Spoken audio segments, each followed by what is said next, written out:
sir. Moi. Aha. Right. Here we go. Hello, everybody, and welcome to the Failcast F1 podcast, complete with myself and my fellow chumley, Mr. Bolcom. Oh my God, we're body swapping. Our Mexican friend, Mr. Zero. How you doing, mate? Hello. That was spectacular. You managed to forget the name of the podcast, recover beautifully, only to walk into a trap of your own making and swap our names around. Phenomenal, sir. Excellent work. This is the level that we go for here. How the devil are you? I am spectacularly mediocre at the moment, actually. Thank you. How fitting on a podcast day. Yeah. How are you doing, sir? I've picked up a rather nasty cold, which I believe you may be able to detect in my voice. I've also, as a result, turned my camera off. There is no face camera on this Fortnite stream because I look like the Grim Reaper's blind date. I've got like pirate eyes and all kinds of things going on.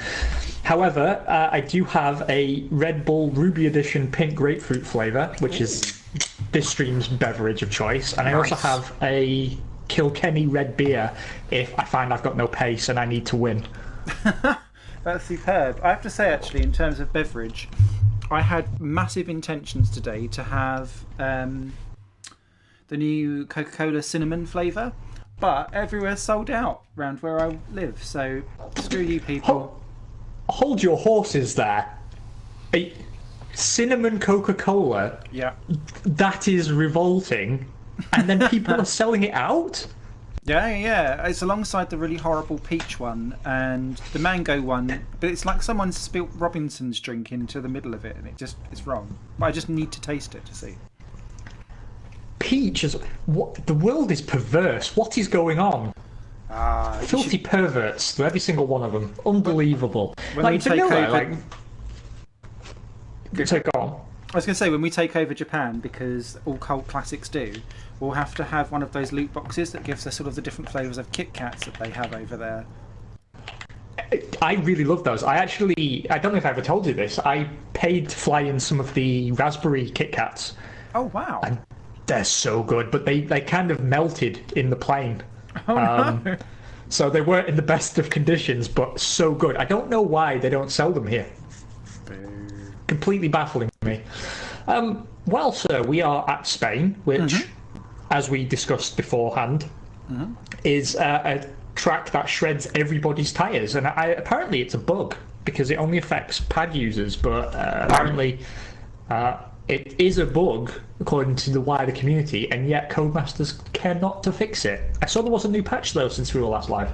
I did see that there was a new patch, but I've not actually looked to see what was different with it. But what I did notice, and it may have been here in this game all along, but I only clocked it today, is that when you go into settings for doing your races and you've got the preferences for like difficulty levels, I swear there's now a new option at the bottom which is called Tyre wear.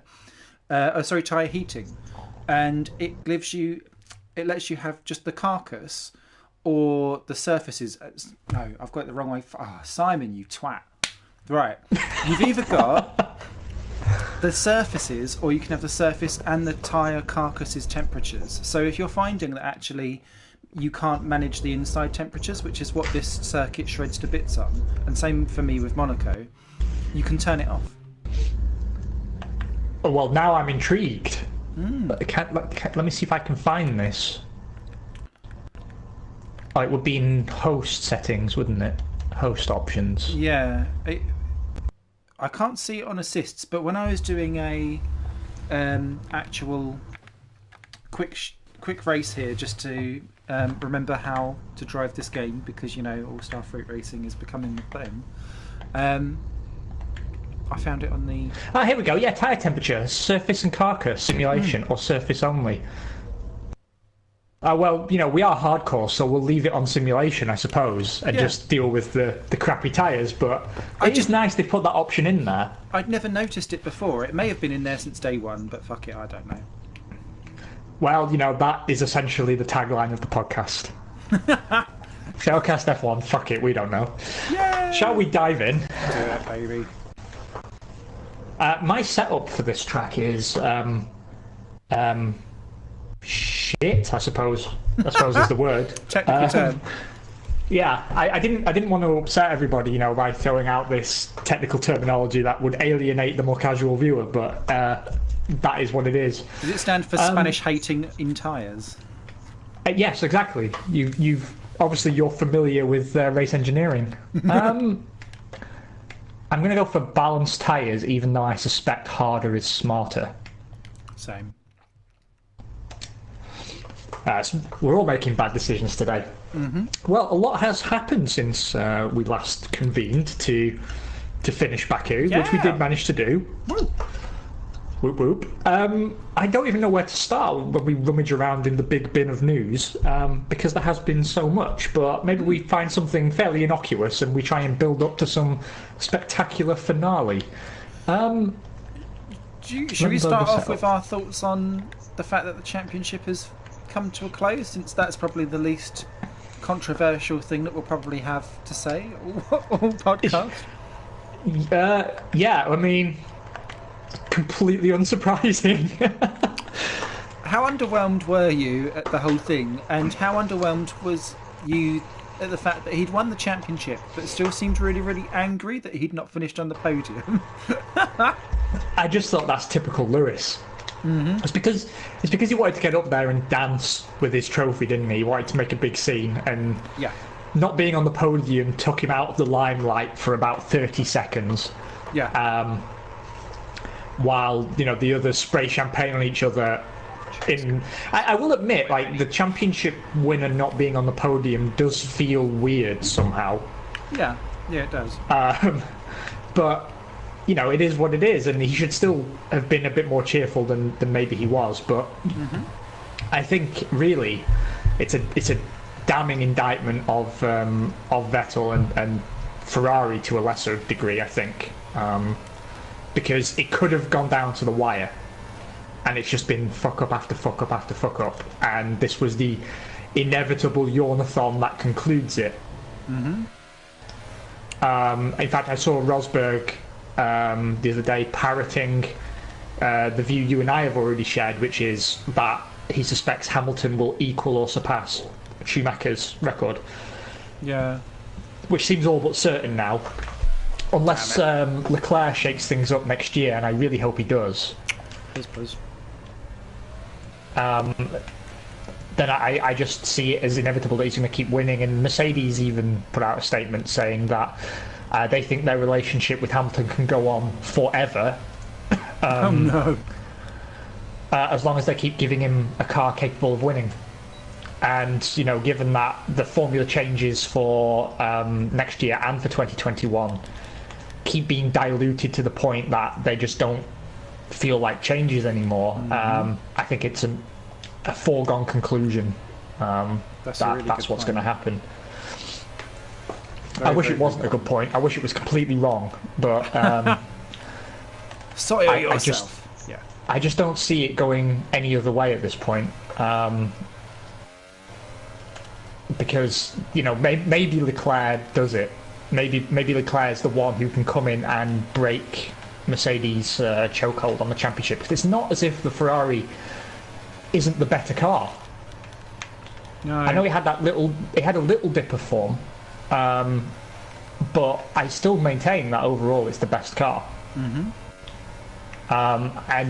as do many more professional and more qualified talking heads in the sport. And particularly with Mercedes having this problem since they were forced to revert to an older spec of wheel rim, that their performance has really tailed off. Yeah, because of the whole turning it into a... Was it... I might get it the wrong way around, but it was trying to make the real rim into a bit more of an aerodynamic, like blown diffusory type part, wasn't it, to control tyre temperatures? And apparently it moderated tyre temperature, but it was doing some fancy whiz-bang aero stuff. I refuse to believe that was the fastest lap anybody's done so far, because it was shit. Oh, I've spun it in the last chicane. It's very easily done actually. The car feels a lot less balanced than even last time I was here, and I lost it. I lost it. Well, almost lost it 3 or 4 times in sort of late sector 2, start of sector 3. But you know, that's just par for the course these days. So yeah, and you know, this means he's going to be unbearable coming into next season.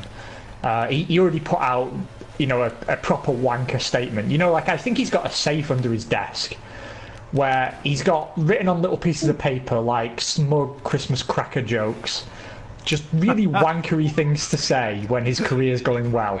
Like he can just wheel them out and make it look like it's off the cuff, but really he works really hard to be such a dick. Because what was it he said? Come and dance with me because I know I can get by you. What? Yeah, I know, it doesn't even make sense, does it? I mean, maybe it's the title of his album that he's been threatening to drop. Oh, please, no.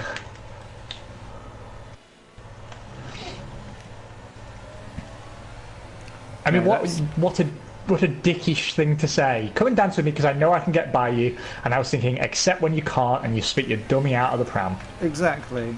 Yes. It's funny actually because I don't know if you get to see it because were you in Le Mans and not in Germany anymore? Oh dear, we've all held up everyone here in the final chicane. All the cars are running really bunched together actually, I've noticed. Might be me. I dropped it in the first sector, so I've had to come in, and then everyone was... You know when it does that, I'm not going to overtake you because I'm on an out lap, but you're on an in lap after you, sir? Yeah, kind of thing. yeah. I was doing that. I don't know if you've seen, actually, but in the British press, there seems to have gone in at how underwhelming Hamilton winning the championship is, and how no one seems to be particularly pleased or happy about it at all. To the point where the British press are now basically turned the story around as to why doesn't everyone like Lewis Hamilton? And it's become a really weird, interesting, like, segue storyline in the British media where it's no longer... It's basically saying this man is one of the greatest of all times. He's a goat. But no one seems to really be believing or accepting of that. And I find it really, really interesting because even... like your usual pundits like Grandpa Brundle sitting there desperately trying to be dripping salt on everything where possible, even he's just like, it's really difficult to say that he's like one of the greatest of all times because when you've got a car that is that dominant and going around doing all that kind of stuff, no one truly knows exactly how good a person you are because it's a different playing field, a different time, all of that kind of stuff. I know you have those arguments before, but I just found it really interesting that the British press have now changed their tact of basically he's not selling us all the papers because he's winning, so let's just make it a massive debate as to why aren't we being lovely to him. And I'm waiting for the Guardian to pull the race card. Yeah, any day now. No, see, the thing is, I agree with you. I find this a fascinating phenomenon because it's not something that I would expect to be on the fence about the way I am. But I'm not really prepared to come down one side or the other about whether he's one of the greatest of all time. Because there is that one factor that the car is phenomenal. Mm-hmm. And when I think about his drives before the car got to that level, so, you know, I'm thinking 2013 in particular. Yeah. Or like when McLaren were on the downswing. There was nothing in those seasons that I looked at and went, "Oh, he's doing well." No, you need to poke out a bit in those kind of things. I guess that's also because he's such an emotionally driven driver that it makes it actually quite. If you're down in the dumps, then you're down in the dumps, and then you won't be like Alonso dragging that hunk of shit around and making team radio memes a plum. It is difficult to kind of see that. And whilst I appreciate that now, especially when you put him against Bottas and he's absolutely wiping the floor with the guy, although quite what a Bottas yardstick actually is another. Yeah, I was going to discussion. say. I mean, I've always kind of rated Bottas, but it does seem, based on recent form, that that's like comparing him to a block of cheese and going, well, you know, he gets his hands around the steering wheel. That's a start. He's. I find it really hard to place Lewis. I do, because he could very well be one of the greatest racing drivers of all time on legitimate merit. Yeah. I mean, sometimes, certainly his qualifying performances give me that impression, because sometimes he'll just pull a second out of fucking nowhere. There's not a second to be found, and he'll find it. Yeah. But by the same measure, I think actually his racing is quite sloppy. At times, yeah. You know, when he gets frustrated, I mean, he's very cool and level-headed when he's out in front, and you know, he can deal with attempted over and undercuts. You know, he always manages to find a way to come out of the pit smelling of roses. And one thing I would always give him credit for is that I think, aside from maybe Jensen, I don't think any driver out there is more adept at being able to disagree with the team about changing tyres and then being right. Because I mean, that was the one thing I've always thought that Lewis and Jensen had in common. And I think, if anything, Jensen was a little better at it. But just having that natural feeling for the tyres and saying, well, I don't care what you guys say, it's time for Inters now. And, you know, the commentators will say, well, that's a brave choice or whatever, but they always made it work. But, you know, that alone does not a great driver make. And I don't know, there's just something about it. And I had the same feeling with Vettel, if I'm honest, where I never had it with Schumacher. And I think that's because Schumacher's drives, when he was in a non-championship contending car, I mean, I suppose actually once he moved to Ferrari he was always in contention, but when he wasn't winning titles, he was still driving out of his skin. So for me, like the 1996 season, where he was absolutely superb in what was still pretty much dog shit of a Ferrari, and then you could say the same, I guess, in 2005 as well. Yeah.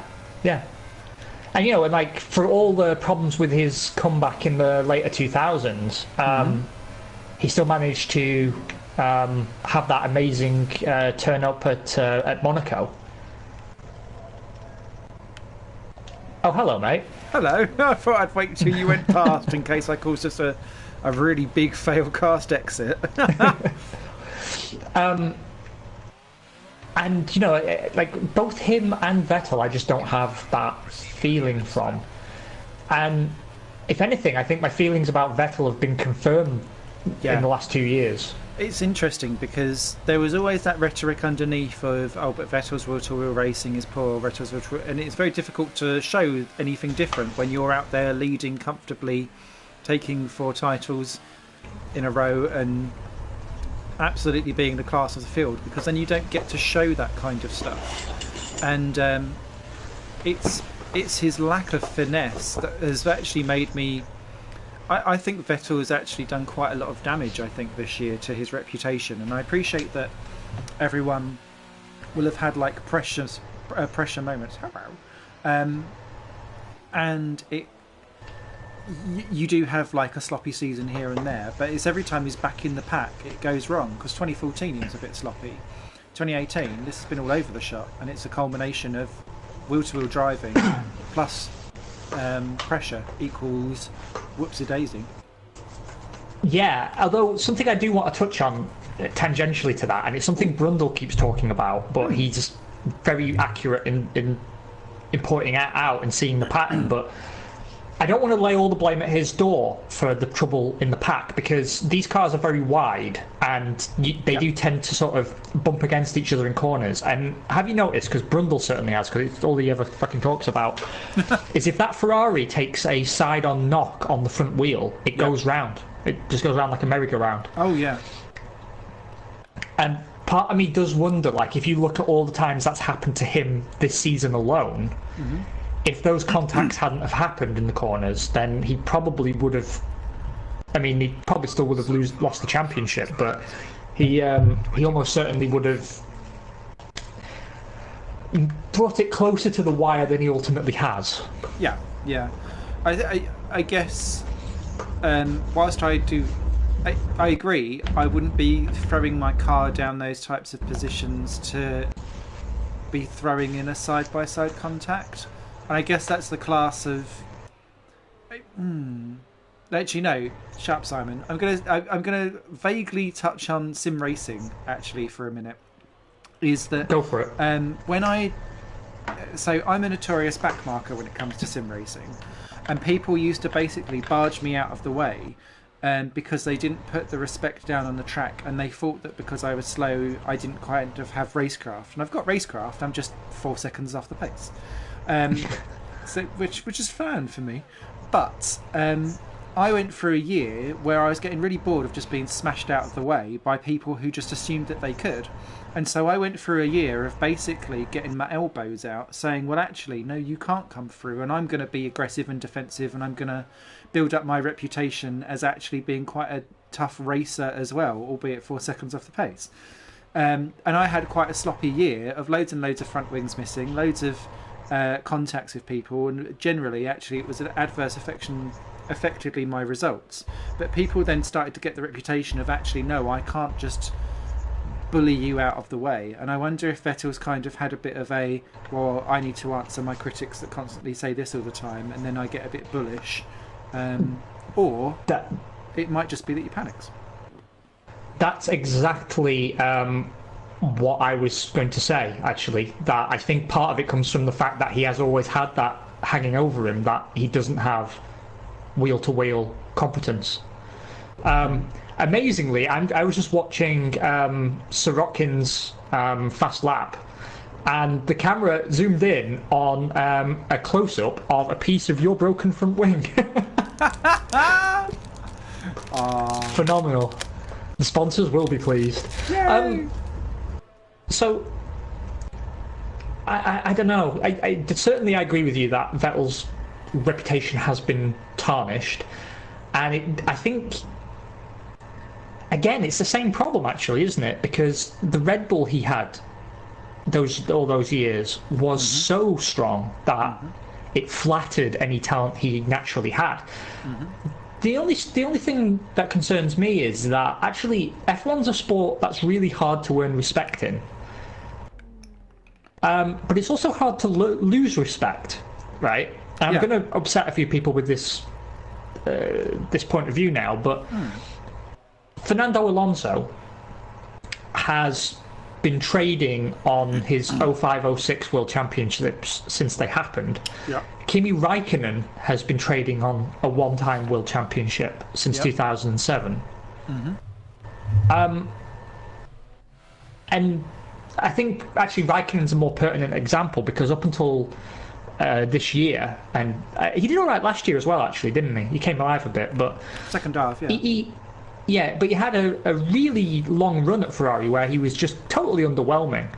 But there was something... He still has a gravitas that, well, he's a champion, so, you know... And the thing is, I don't want to make any inadvertent arguments for a single-spec formula or anything, because you know how deeply I hate that. But I will concede that the problem with having open competition, in terms of chassis and engine and so on, is that when someone is the champion, you don't actually know if it's solely down to their driving capabilities or if the car was just a belter. Yeah, and I guess that's part of F1 is the fact that it is a team sport, and that's why there is constructors and so on and so forth. And that's very, very interesting. I guess as well, one thing that would be really interesting, I didn't think Vettel had done a time. He's out. What happened to him? Terminal damage. He crashed out. LOL. Oh, that's imitates great. life. Love it. He must have got upset listening to us badmouth him. Panicked down at turn 1. And so, on a mild segue, the F1 Fan Voice put out its results of all the questions that it asked people in October, and scarily, I think it was 35 or 40% of people questioned would like a fun race in a spec car at the end of the season. And would that be something that you would like to see? So that you could answer questions like that. If it had no bearing on the championship, It wouldn't. If it was tied into a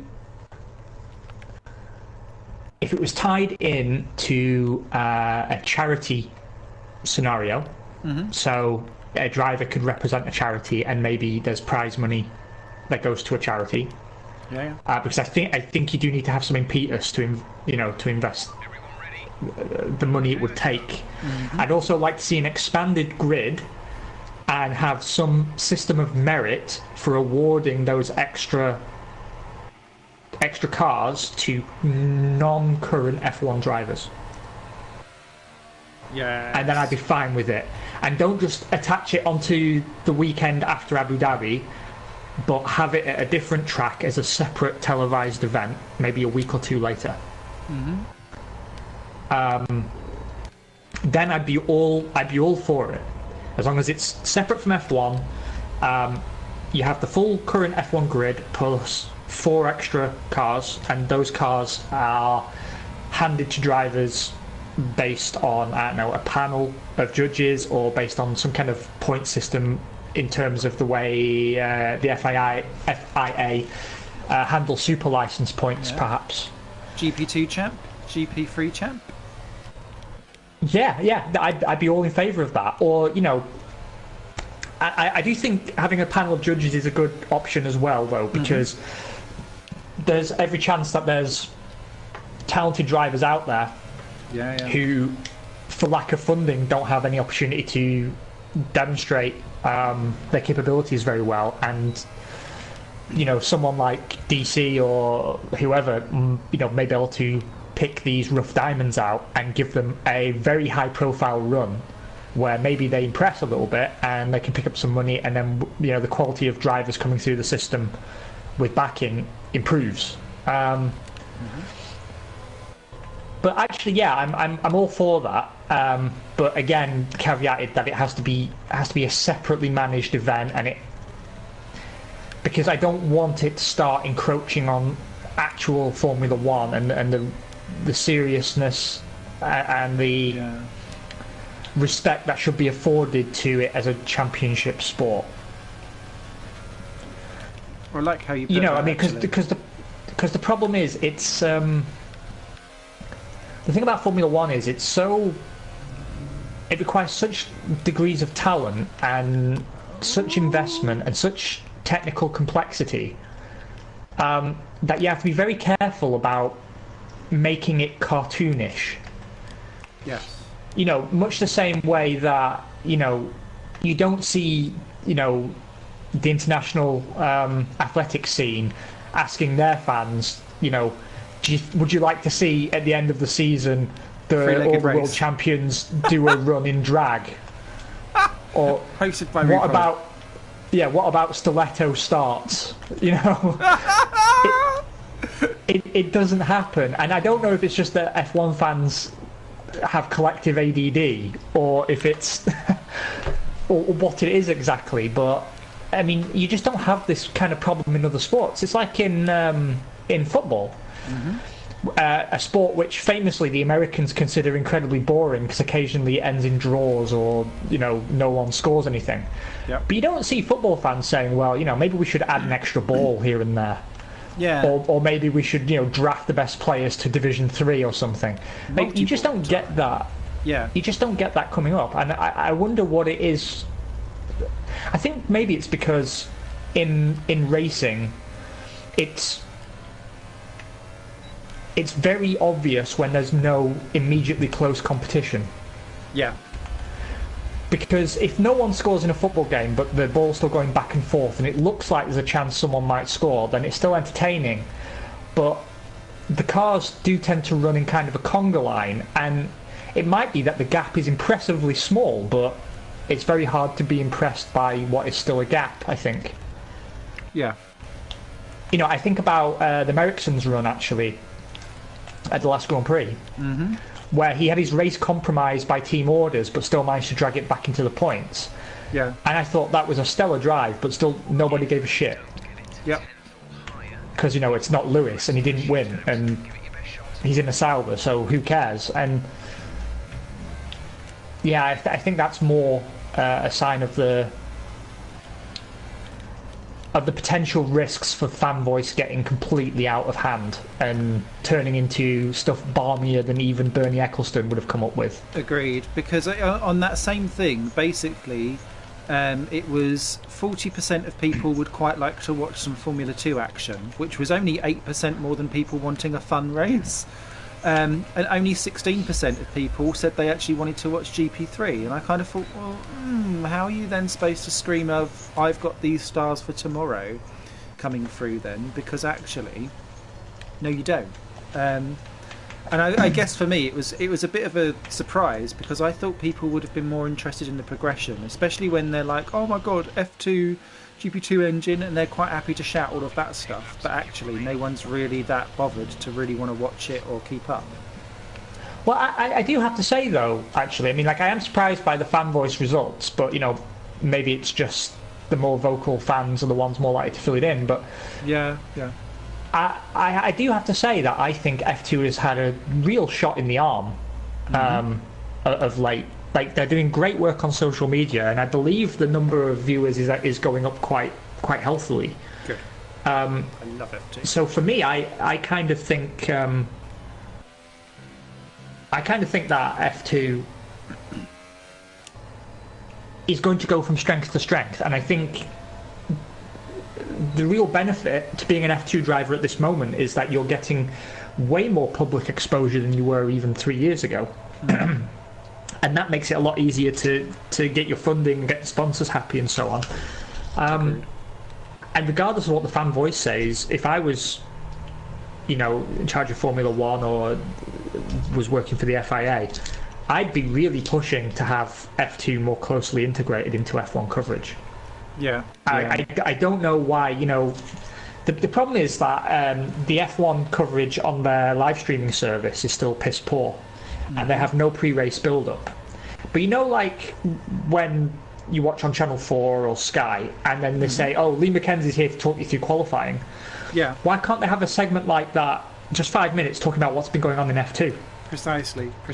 It doesn't take much, and then it keeps people up to date, it gives people new names to look for, and it shows that the level of progression, so that if people do appear onto the scene, like... for example, Sorokin or even Palmer, who won the thing, and then everyone's like, oh my god, they were so terrible, blah, blah, blah. How do I have to get a pay driver? They can actually see that the people have progressed in the lower formulae, because it's... I think it's just the internet's desperate need to want to be hateful and offended at everything at all possible times of the day. Damn you, Twitter.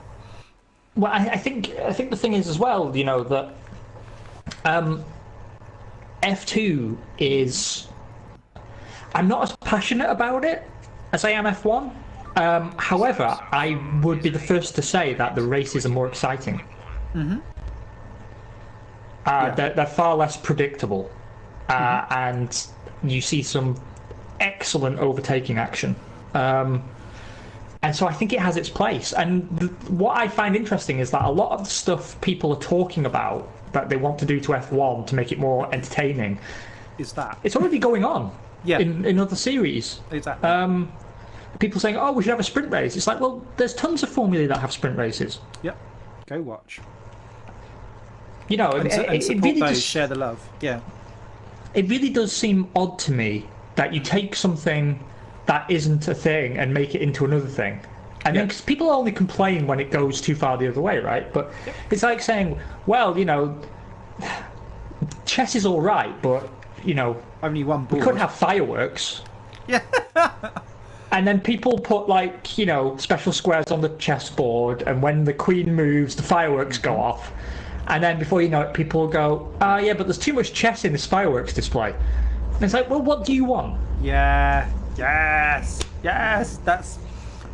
You've read George Orwell books. I can see where you're coming from. Yeah. No, I have actually just finished 1984 again. Okay. Damn you! No, I completely understand. But and that last point about there's too much chess in this fireworks display is almost where I feel like we're going with Formula One potentially if we listen too much to people. And I know that sounds bigotry and terrible, but for me, especially now that they're going, oh, let's have an esports series, because if you look at the comments on the Formula One thing, there's half the people saying this is amazing. Why isn't F1 like this more? Like, because it's a game. And the other half are going, I wish you'd separate out the esports from the Formula One because this does not interest me at all. So I did actually notice that opinions are very polarised, actually. And what surprises me is that I actually really don't like official F1 esports. And it's odd because I've been on some level involved in esports for quite a while now, and I'm a big proponent of sim racing. The problem is that I find it a bit... It bothers me, having worked with drivers in Formula Sim Racing and GPVWC in particular, who are running incredibly complicated simulations, and they're being overlooked by people who are a bit handy at Codemasters, let's be honest, watered down simulation. yes, agreed. And these guys are being signed by real F1 teams to run their simulators. And, you know, it's the same way, like, I love Gran Turismo. I think it's a great driving game, but I've always thought, like, the people who are good at that get way too much attention, because really it's the guys running stuff like R Factor 2 and Assetto Corsa and Project Cars where, you know, I mean, I've got Project Cars 2 and I'm fucking awful at it. Absolutely terrible, because there's so much to bear in mind and it handles so much more accurately than other games, that when I see someone driving R Factor 2 well, I'm way more impressed than someone driving F1 2018 well. Agreed. And funny that's come to bearing. So a very good friend of mine was in the Haas esports, drafted in to replace an unwell person in the Haas team in the latest rounds. He's an absolute monster on R Factor and R Factor 2, and he's a very impressive and fast driver, but he'd not really played the F1 2018 game, so it felt like a little bit unfair to throw him in at the last minute, and so he was getting used to it all, and that's all fine, but you kind of go, so it's I don't know quite where I'm going with this, but yeah, I agree with you. That's all I want to say. I think the last thing I'll say on it, because we're supposed to talk real F1, of course, but the last thing I'll say on it is that I think it's being marketed all wrong. I think it's being presented wrong. You know, big love to Force India and our good friend Will Panisi, who is a giant in esports and a great all-round dude.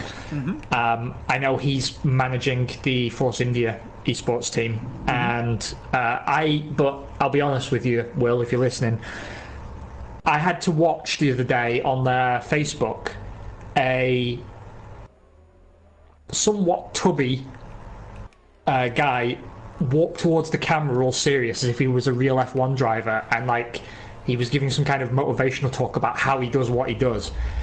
And they've fallen into the trap that a lot of esports companies did at the start, which is confusing esports and sports as if they're impressive for the same reasons. Yeah. And they're not, right? And I'm never going to respect at least an esports driver who drives the Codemasters games. I'm never going to respect them on the same level as a professional racing driver.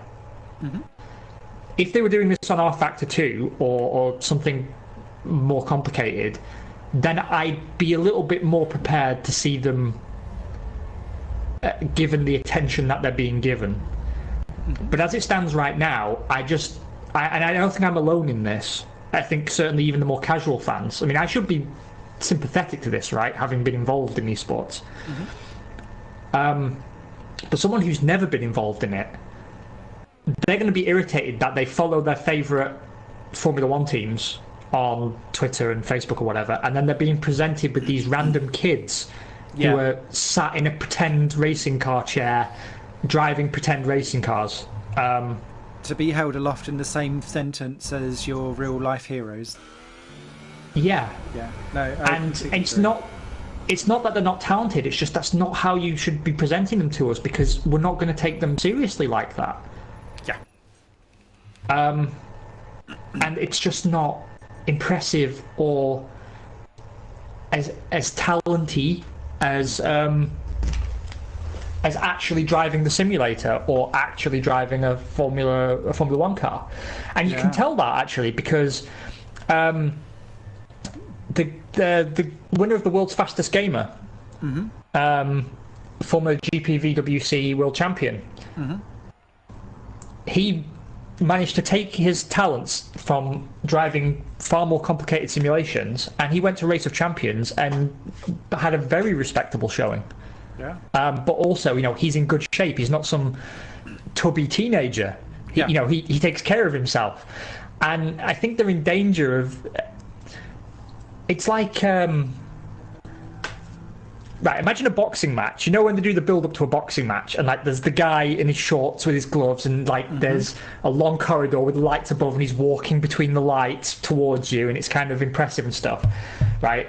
Imagine that, except he's wearing squeaky clown shoes and a thong, and he's 5'4" and 15 stone. No matter how you try and frame it, it's not going to look impressive. Yeah. So I really hope they address that, and they really should be giving the sort of love they give F1 esports to Formula 2. Yes, agreed. Give that the lift up. Anyway, back onto the news train, back onto the news wagon. I noticed we've both done the same strategy there with tyres as well. Good job. Well, we had the pace. I'm quite impressed. I mean, the problem is I did notice my tyre temps were going skew-whiffy after 3 laps, so I imagine our pace will evaporate very quickly. Oh yeah. But yeah, onwards and upwards. I wanted to talk about Haas. Who that should be their theme song. Who have been appealing Romain Grosjean's disqualification from Monza on the basis that there was a clarification regarding car modifications made for Mercedes, and they felt that this clarification should also apply to them. The FIA strongly disagreed, and as a result, Romain Grosjean remains disqualified from that Grand Prix. Now, I'm not actually bringing this up to comment on the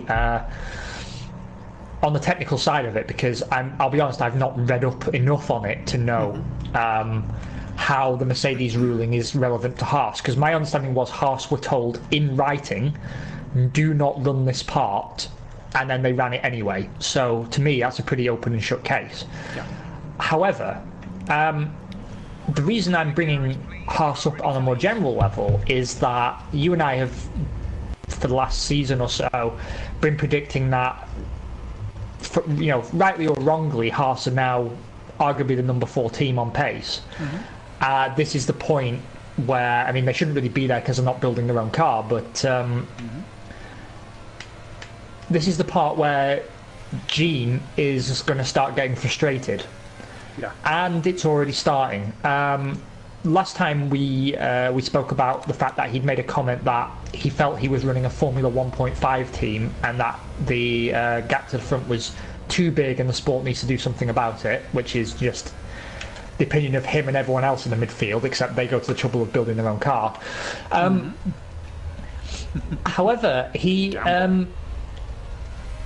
did also say that he'd be looking to sort of unburden himself of some of the financial burden because he's not getting the return on it that maybe he would like. And that has also come to fruition, given that they have recently hoovered up Rich Energy, who were obviously famous for their ridiculous attempt to buy Force India, despite being an energy drink company that doesn't sell energy drinks. And I actually did some research here. I took to the interwebs to try and find a place where I could buy this energy drink. Right. I found one luxury hotel and their own website, and that was it. Wow. Nobody has been posting pictures with a can. Nobody has, because other people were asking on Twitter as well, like, has anyone ever seen this drink in the shops? No. The answer is no. Nobody has. So, like, the whole thing, you and I felt at the time was just a stupid vanity project. Yeah.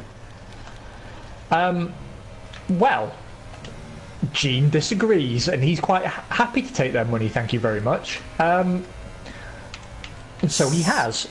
He said he's done the due diligence. Now, I'm actually not as concerned about this arrangement as I was about Force India, because assuming he doesn't pay up, Haas didn't have a title sponsor anyway. So, they're right where they were. It's totally different from buying a team with money you don't have and then running it into the ground. So overall, I see it as kind of harmless, but I do find it concerning for two reasons. The first being that it shows that Gene is willing, on even the flimsiest of bases, to begin removing his financial liability for the team, a team that he isn't even paying the full amount to run because, he's buying stuff off the shelf. But also, what concerns me most is how fucking hideous that car is going to look next year. Yeah, I can't work it out what they're going to do, especially if they keep that weird little bit on the blue on the end as well. What is it going to look like? Like a Haas and an old Lotus livery have had a baby, but it's actually come out a bit paraplegic. But that's what I'm thinking. I actually thought that the Rich Energy branding would be on the car before the end of the season, but actually that's not been the case. But I do fully expect that next season's car is going to be vomit-inducing. Because I just don't trust them to produce a clean black and gold livery. And also, even though I think Haas's own branding could work in numerous colours, I don't somehow see them going black and gold with their own branding. Because he seems very in love with the black, red, silver, white arrangement, which I still, for my money, it's the dullest livery on the grid. Oh yeah, by a long shot. And I think, given that the team came in, despite all I'm saying about them not building their own car and all that jazz, the general consensus from people who hung around their garage, particularly in their first season, was like, oh, these guys are serious and they make all these small touches, like everything's branded, everything's clean and shiny, and they've invested and stuff. And I thought, okay, well, credit where it's due. I'm at least happy to see that. But this season has been, despite their relative success, to my mind, has been quite a slapdash season in many respects. I agree. And nothing exemplifies that more than the very cynical just paint the end plates blue when they sign that new sponsor. I'll just take the end plates on the rear wing and paint them blue. Yeah, it doesn't fit, but who cares? And I'm not going to pretend that they're the only team in F1 history who've ever been that lazy with a livery, looking at you, Minardi. But Minardi was in a very different situation where they just had to take the money they could, and even if they couldn't build a coherent livery out of the sponsors they'd accrued, they just had to stick it all on there. Yeah. Haas, on the other hand, I just don't know why they didn't paint the whole car blue. Their branding works in any colour. They don't have any other sponsors that are colour dependent. And I presume that those end plates were blue because, that sponsor contractually requires them to display their logo on a blue background. They don't have any restriction with any of the other sponsors like that, so just paint the car blue. To sort of cynically just slap a bit of blue paint on the side, to me, is very, very slapdash. Yeah, because blue, black and gold's not going to work, is it?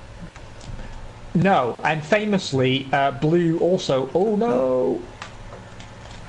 Yeah, looks like I'm starting 7th, at least, because I've just gone round at turn 1. Oh, no. Have you lost a wheel? No, I've lost my full front wing, though, and I won't be able to get round and out again in time, I don't think. Just over 4 Maybe. minutes. Yeah, it's going to take me that long to get back to the pits at this rate. Yeah, I think, just to confirm what you're saying, I think Haas is doing so well in spite of all of their dramas, not because of what's happened, because they've got a really great car. But you're right, they continuously seem to not throw the car, but you've got the pit stop dramas that they had, the wheel nut issues that they've had. Grosjean likes to throw it in the wall every 5 minutes. They've also had Magnussen disqualified with the fuel problem in America, alongside the Grosjean disqualification. If you tot up all of the points that they've lost through errors that you could arguably say, if you was buying in and manufacturing everything all yourself, you would have more nous to be able to overview and see. Yeah, I kind of think, ooh, maybe you should... But maybe you've lost yourself all from the constructors from Renault because of the slapjazz attitude that you've had, or that comes across. Well, see, the thing is, like, if you read his comments actually from the Formula 1.5 article, that was really eye-opening to me, because I didn't realise how right we were about his frustrations. Because he says, we run a Formula 1.5 team, so finishing 4th in the constructors would be like a championship for us. The gap to the front is too big, and he said, I go speak to one of his head engineers. Oh, come on, guys, get me into the garage. What are you doing? I don't think I can get out again because they're fucking about. And he said, I talked to them, and they say, well, I say, how are these other teams so fast? And he says, well, they gain, 2/10 on tyres, 2/10 on aero, so on and so forth. And he said, like, even though we don't make components ourselves, I just don't see how these teams, like, how they can have so many train of thought. I don't understand how they can have so many engineers and so much staff, because our guys are tripping over each other as it is, but apparently that's what you need to do to get to the front. And I thought, that doesn't sound encouraging. No. That sounds like a man who doesn't want to invest any more money in Formula 1. Indeed. Hello, Ultraman Nexus. Thanks for joining us again. I completely agree. There's and there seems to be a rhetoric going on at the moment as well around removing Friday practice, and I don't even know why this is now becoming a thing. And it's basically because in Mexico and America were slightly mixed up races because there was no Friday practice because it was raining, so therefore remove it so there's less data. That kind of stuff doesn't help either, because it just goes to all of the big teams with all of that staff, with all of that resource, and with all of those data points, that they can simulate their way into an advantage anyway, because they've got all of that staff and technology available.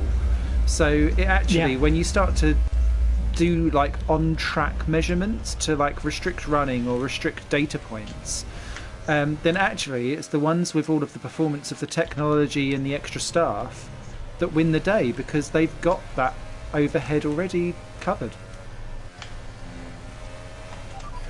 Yeah, I'm really not convinced that he's going to be running that team in 3 or 4 years, to be quite frank. It would still be a good investment. It reminds me a bit of Stewart Grand Prix when they came in and they ran for like 3 or 4 years, done a very respectable job, and then bailed out when the going was good. And I could see Gene Haas doing that, particularly if 2019 is not as good for them.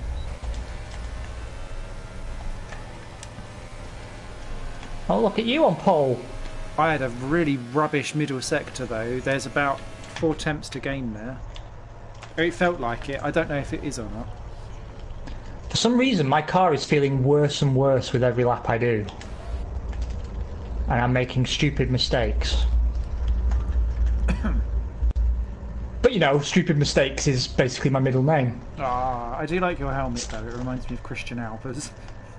I've grown really fond of it. For something that I came up with by accident, I've actually grown quite fond of it. I like it. I like it a lot. Oh, everyone's going much faster. I don't think I'll stay in pole. Oh no, Hamilton's only 4th. Oh no! No! Failcast returns. Do you know, I was like 4/10 up. I don't know where that would have put me. 6th. Ah, well, fuck it. Doesn't matter then. I don't know where my pace has gone, because I had pace. It felt like pace for pole in Q1 and Q2, but no. Oh. Oh well, I'll take P7. It just, you know, exponentially increases my risk of an accident. Remember, But actually, I'm much better at keeping my front wing around here. But the car seems very unsettled. mine does. The amount of spins that I had in those quali sessions doesn't make me think that I'll keep it all in one piece to get home. No, it could be another double DNF, to be honest. I'm surprised, actually, that the first spin I had didn't take me out completely, because I had enough pace in the car when I lost got a trophy it. for that. It's my first pole position in the game. Woo! Bravo, sir. Bravo. It's your first pole of the season, isn't it, as well? Yeah. Oh, it will obviously be if yeah. you've unlocked a trophy for it. Yeah. Well, okay, what I need then is for you to go incredibly slowly and hold everyone up so I can climb my way up the field. I'll have to keep my tyres in temperature. This will be non-negotiable. Oh, crap, yeah. I remember in this race, actually, I was purposely having to run about half a second slower than what I could do, to like 3/4 of a second. But overall, because everyone's doing it, it was okay. So, like, don't go nuts for your tyres immediately. I will try, but I'm afraid I can extend no promises. Said Lance Stroll to his father. Yeah. Oh, actually, should we talk about Williams? Because Yes. little birdies have been speaking. Go on, We have. I'll let you. Because whilst you're talking about Hype Energy, so Hype Energy were going to sign with Williams, but and they left the whatever Grand Prix it was before they signed, Mexico. Apparently they were going to sign with Williams that evening, but Williams had not completed their checks because they were equally as concerned about actually, is there really money there, or are we trading on assets and promise? And so Williams asked them to supply more information. Haas did not, and that is purely the reason why they went, fuck it, we'll go with Haas then. So I find it really interesting that Williams were like, we're not really convinced that you actually really have the money, because that's them then lost a title sponsor, as well as whatever else it is that they've kind of got or not got out of it. So it's probably actually a good thing, but you know, when you just kind of go,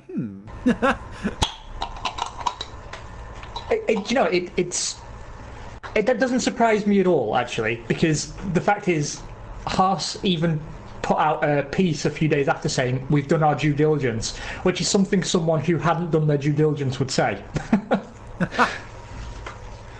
What strategy are you doing? See, it's telling me I can do a 1-stop or a 2-stop, but I'm going to go for a 2-stop, but I'm going to do soft, soft, hard. You cheeky monkey. I think. I am going to put my mediums in my middle. I could finish on super softs, actually. I don't know. I might go medium and then super soft at the end. I like do a 3 different ways. Oh, hello, Beetlejuice. How are you, my friend? See, the problem is, like, doing the super softs, that puts me in a really bad place on that first set of softs, that the wear drops below 50, which doesn't feel very sexy. What happens if I stick the mediums on and pit earlier? Apparently that's even slower. I don't believe you, game. I don't believe you. I'm good, thank you, mate. I've got a bit of a cold, but that aside, living the proverbial dream. Right, I'm sure pitting sooner is better. That is okay. Yeah, right. Fuck it. That's what I'm doing. I'm stopping twice. I'm going softs, medium, softs, and whether it's right or wrong. So that's what I've also gone for, as well. Lap 11 and then lap 25 currently. Lap 10 and lap 22. Okay. Cool. So we're not clashing unless we do. Yeah, and we may well still do. Okay, I am ready. It can only go horribly wrong, Beetlejuice. You are completely correct. He's joined this podcast long enough. So this is the usual lull in the podcast where we don't talk about anything for a good 10 minutes because we're too scared. Massive accident.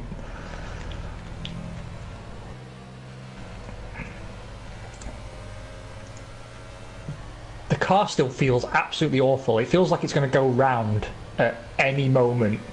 If I just sneeze, it's going to spin off into the barriers. I'm going very slowly on this formation lap. That's probably for the best. I don't want no barbecue tyres, thank you very much.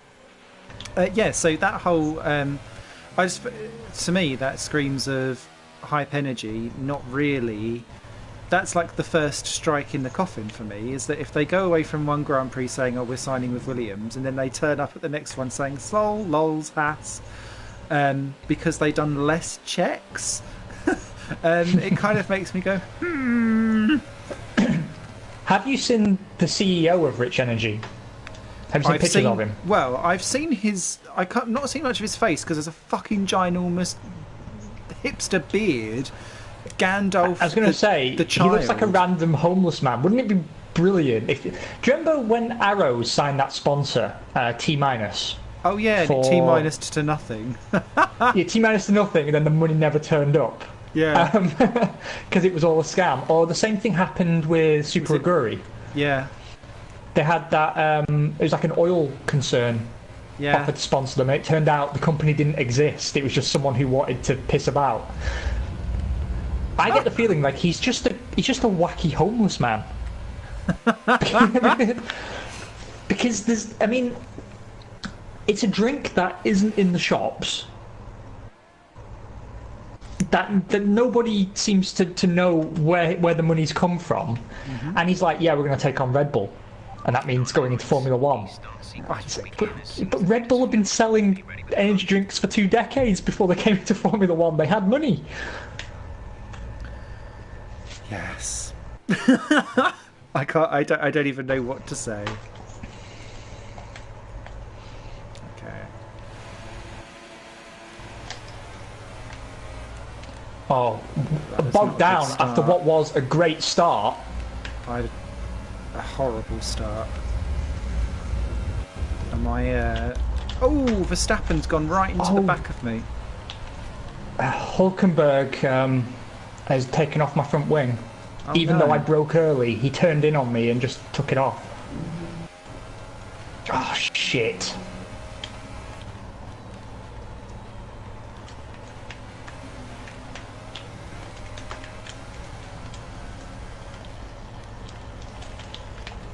Oh, my DRS has failed. Not my DRS, my... It's a fail start. I'm really annoyed at Hulkenberg for turning in on me like that. I thought he was going to do it, and so I braked like super early, and he just swept in and took half my wing off completely. Oh, not now, TV. Are you okay to continue on? No, my TV has this like timeout function. Oh no. And it's like, you haven't changed channel for a while. No. Oh my god. What is going on? I can't see anything. Oh no. Do we need to restart by any chance? Possibly. Yeah, maybe we do. Oh no, it's all right. The AI has got me round. It's fine. Okay. What a stupid function to have on a TV. That like periodically it blacks the screen out and puts a pop-up up on screen and goes, "Oh, by the way, you haven't changed channel in an hour. Would you like to turn the TV off now?" So if I'm not watching the TV, I'm not there to answer the question, am I? Mine does that. My race is fucked though. No. I don't think I can recover from this one.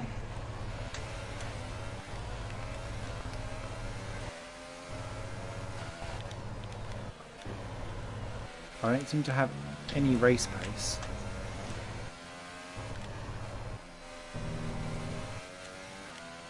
Oh wow, yeah, I've lost a huge amount of time. Just vast. Car in front. I didn't say anything about the front wing, Jeff. Yeah, I'm 34 seconds behind Stroll.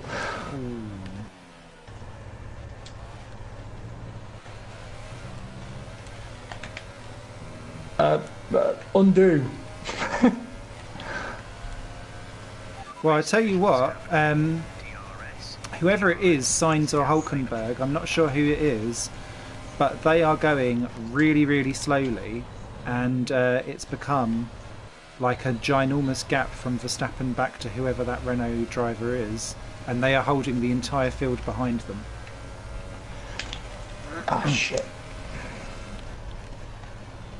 I keep thinking I can take that corner quickly, but the car immediately is ready to throw me into a barrier. Oh, no. Right, well now that drama's over and done with, and I've got a new front wing for, well, at least for now, we should carry on. Yes. I wanted to talk a little bit more though about Williams, because Yes. we saw prior to going into this round that Esteban Gutierrez is in the running for the Williams seat as well. No. Yeah, I know. You just can't get rid of him, can you? You just cannot get rid of him. And it made me wonder if he's got loads of backing. Because he's like a wart that you can't lance. He just sort of... he keeps coming back. That is true. And apparently he does have... Because he's backed also, I think, by that Telemex lot that do Perez. So... yeah, I think he is a bit... Oh, I forgot to go into 8th gear. That was not helpful. Beetlejuice, if you can get yourself linked to that seat, I would forever be impressed. I'd love that. That'd be brilliant. Is Beetlejuice now linked to the Williams seat as well? Yeah. I mean, the thing is, like, they've started so well. They've signed George Russell, and I appreciate that money is going to be tight at Williams next year. But I mean, if they had Russell and Ocon, I think that would go a long way to restoring people's respect for the team. Yeah.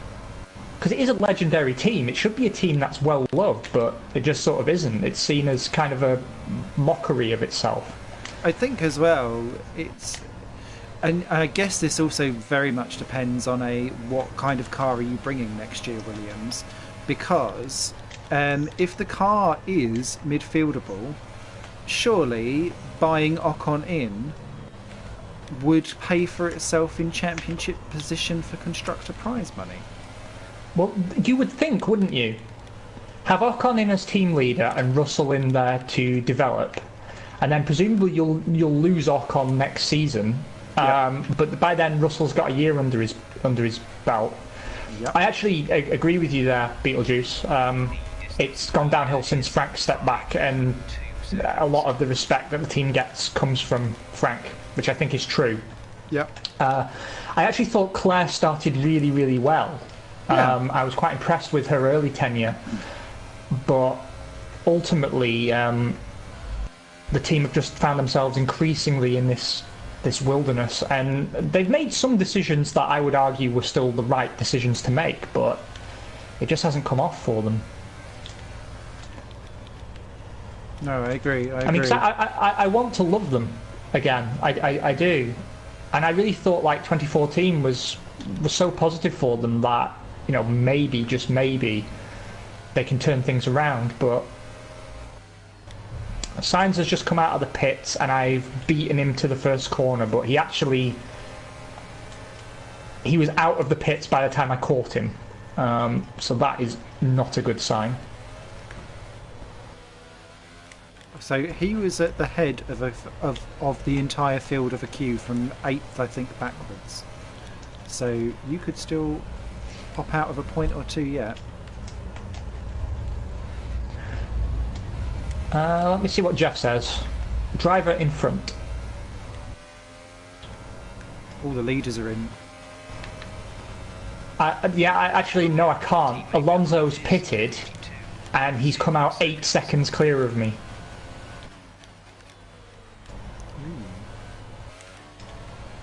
And he's the next car on track. So actually, I don't think I can recover from this. It's always the case, though, if you have like such a terribly bad first lap, and it doesn't replicate in real racing, because quite often drivers can have a big accident on the first lap, have to come in and drop down to last, and then recover it. But I've always found in these games, like in all iterations of them, that actually if you really pick up damage in the first lap and you have to pit and you lose time over the pit stop, that you can never gain it back, because by the time you're starting to catch the cars ahead, they've still got a pit stop in hand. Yeah. No, but I will do what I can do. But interestingly, Kubica's still in the running for that seat, but also he's been announced as on the cusp of a Ferrari development deal. And I'm really struggling to see what's in that for Ferrari aside from PR points. Same, because why are you developing a 33-year-old? 35, I think he is. 5-year-old? Seems a bit late for the development train, unless you're going to stick him in a GT car, in which case you can go in there when you're 50 and that's okay. I think the problem is Kimi Raikkonen has opened the granddad door now. Which is fine. Because Lewis actually commented on this, saying, well, you know, if Kimi can keep going to 41 and beyond, then, you know, I don't see a reason why I couldn't. And I think, oh god, that's the last thing we need, another fucking 10 years of him. Grandpa. Yeah.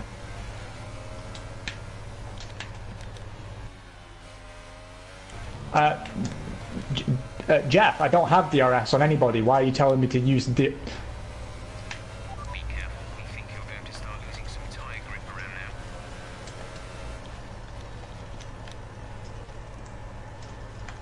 So, I mean, yeah, I would certainly say that probably means Kubica hasn't been able to get the money together that Williams was asking him to, but I just don't think Gutierrez is the answer. Absolutely I mean, not. It doesn't even matter what the question is. Whatever the question is, the answer is never Esteban Gutierrez. No, wrong. Because I did notice him actually in the paddock at Mexico, which I thought, oh well, they've got to bring out all the Mexicans anyway, because, you know, lols. But he was driving around Chase Carey in Liberty Media, and I thought, oh no, I've not seen him in the paddock for a good while. Don't bring him in now. So yeah, I'm a bit worried. I don't think they would chase that money though, because it's not proven. I don't think he brings enough to warrant the lack in talent, I think. But maybe if it comes down to it and it's survival versus Gutierrez, then you take whatever, I guess. I don't know. I've lost 7/10 to Alonso. And I've just been overtaken by Sainz because my tyres are now overheated. Keep them below 107 if you can.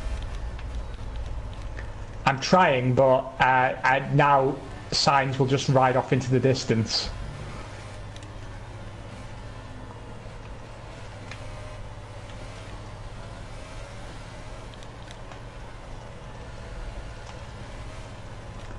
If you ever consider Gutierrez over Ericsson, you know the team leadership is mad. There has never been a better statement than that. Love Apparently, that. IndyCar, though, have a better eye for talent because our beloved Merrickson has got himself quite a tasty seat over there. He has, with Schmidt Peterson Racing, which is good. They've already done a seat fitting for him, which really confused me, and I was laughing at one of the YouTube comments because whoever his seat fitting engineer is a doppelganger for Kevin Magnussen. So imagine my confusion when I saw in the thumbnail someone who looks identical to Kevin Magnussen in the frame for Ericsson does seat fitting in IndyCar, and I was like, now all of my worlds have collided. But yeah, he's already talking up of really, really good things, and seemingly very, very happy with what's going on over there. I have to say, I thought his drive last time out was sensational. Yes. Qualified in the top 10, compromised his race really badly on team orders, and still managed to drag it back into the points when I really didn't think he was going to. Mm-hmm. He's always gone round Mexico. I remember last time with the Sauber, I think it was last year, he managed to end up 11th or something like that, like a couple of years in a row, where I think it was 2016 actually, he came home 11th and nearly got a point for Sauber as well. I mean, it makes me sad though now that he's not going to be on the grid next year. I don't know who I'm going to cheer for as my underdog for next year. I'm genuinely confused as to who to go for, because there's always one, and now I'm kind of thinking, well, who is it? Is it going to be, am I going to have to go, do you know what, it's got to be comeback kid, Kvyat, just because everyone loves a trier. But he's not my Ericsson. Yeah, yeah. Hashtag not my Merrickson. No, you see, for me, yeah, Beetlejuice is just beating me to it. I was actually thinking of rooting for Sainz at McLaren.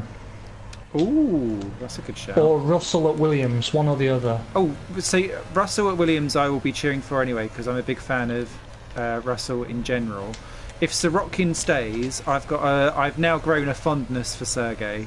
Particularly in his hilarious interview techniques now, where he just seems to be like he's stoned but also wanting a cup of tea at the same time whilst saying this team is shit.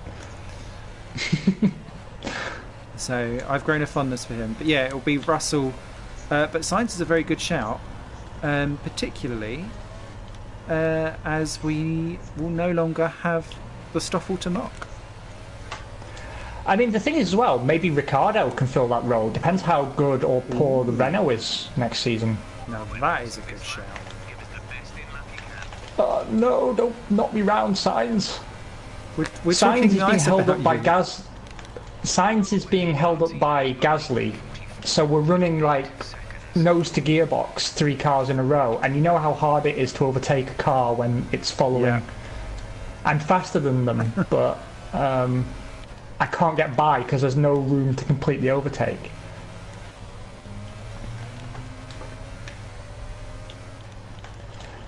But I'm actually really interested to see what happens with Ricciardo at Renault next year, because I'm not sure I'm as confident as I was that they'll deliver a good car.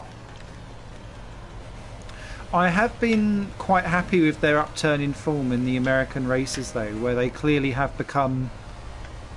They've taken a step forward, even though they've not actually done anything with the car. Oh, there's a car off in the final sector out of the race.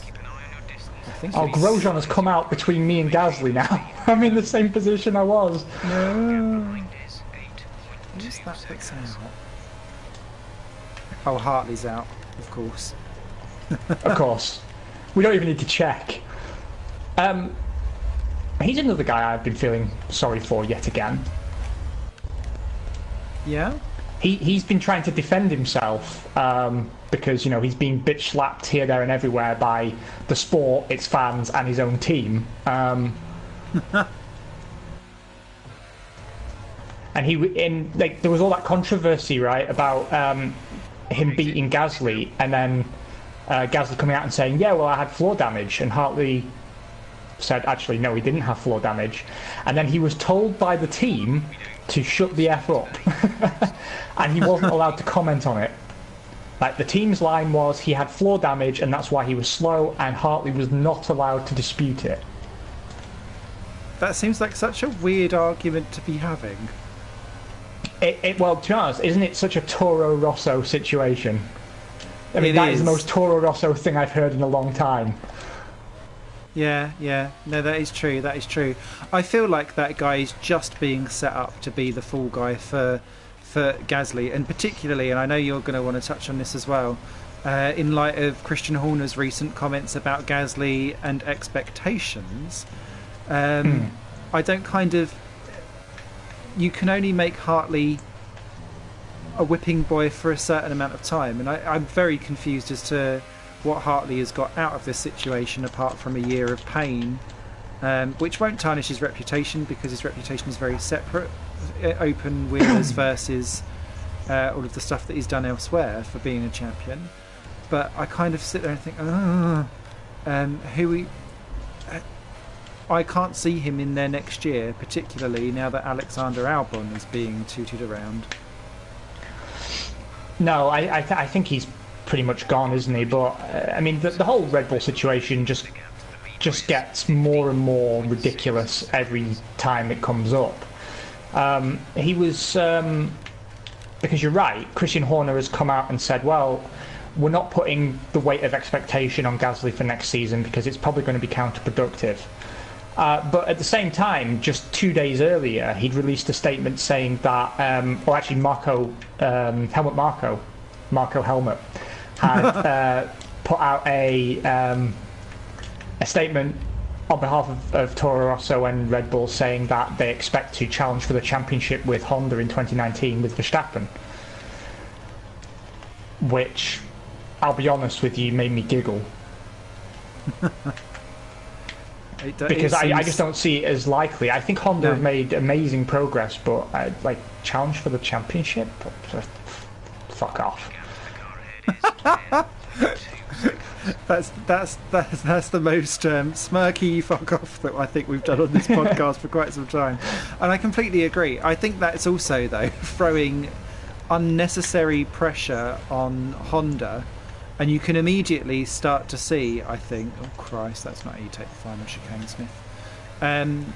It's almost like I can see that's the first ratchet in the spanner for me of Honda better have it together, because otherwise they're going to get the same pasting as what Renault have from that team from ages. Probably. I agree completely, Beetlejuice. A lot of Red Bull's issues have not really been down to Renault. I don't know what the hell's going on with Daniel Ricciardo's cursed car, but what I find interesting is that he had to go on the record and say he would finish the season. So he's clearly not a happy boy, and who can blame him? So that came from his post-race interview, where he basically said in the interview to, I think it was the BBC. No, it wasn't. It was to Sky. They basically said, I don't even... Ooh, someone's retired. It's Verstappen. Yay! Wrong Red Bull, for it to be real. What was I going to say? Oh yeah, so he basically said in the post-race interview, I don't even feel like turning up to these remaining races. There's no point. We all know what's going to happen anyway. And I was like, ooh, touchy. So I think he's had to then come out and basically go, I am definitely turning up, because he basically had walked away from that pen saying, I don't even feel like bothering anymore. Well, to be honest with you, I wouldn't have blamed him if he had have walked away, because I'm quite annoyed to find out that Red Bull have banned him from taking part in the pre-season test for Renault, so he won't drive that car until Australia. Which is ridiculous. It's a super dick move. Yeah. Especially when he's already excluded from particular race briefings and stuff like that because he's leaving already.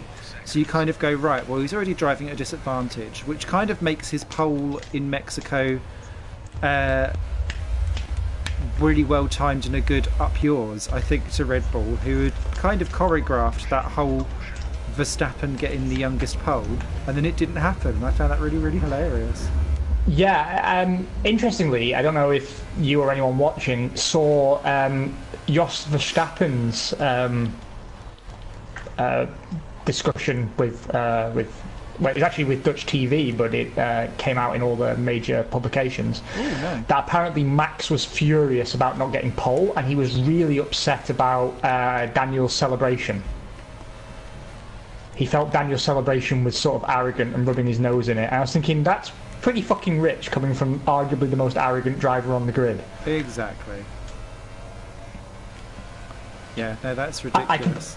I completely agree, Beetlejuice. It is the Red Bull way, and it does make me wonder, given that Red Bull are no longer able to convincingly provide a championship contending car across a season, why would a driver go there knowing how absolutely toxic their system of working is, and how petty and vindictive they are as employers? Mm-hmm.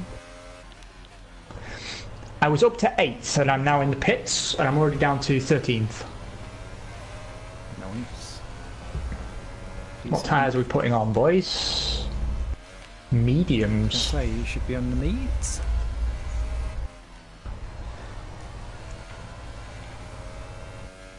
They are losing grip of it. Verstappen's the next step, and they won't be able to control him and his environment. I agree. I think actually Red Bull may in the long term come to find with Verstappen they've bitten off more than they can chew, and they seem to be realising it at the start of this season. Yeah. When he was getting his little body spanked with some frequency. He's an interesting I tell you one what, though, because it is a very interesting time to be a Formula One watcher with the way all these driver moves are going, all the politics, all the engine supplier shifts, and the uncertainty about form going into the next 3 seasons. Absolutely. I mean, at least we aren't short of drama. No, not at all. And I know we've said it before, it's been one of those silly seasons that's absolutely been silly. And it's not very often that we have such a massive shake-up. So I think it means that 2019 is going to be absolutely fascinating. I wouldn't even know where to throw my predictions for so many different areas. Apart from maybe who's going to win the championship. But even then, I don't think that's necessarily a done deal, because Ferrari, having already known about losing the championship now, I hope will have already focused on next year's car earlier, and therefore will come out of the gates a little bit happier.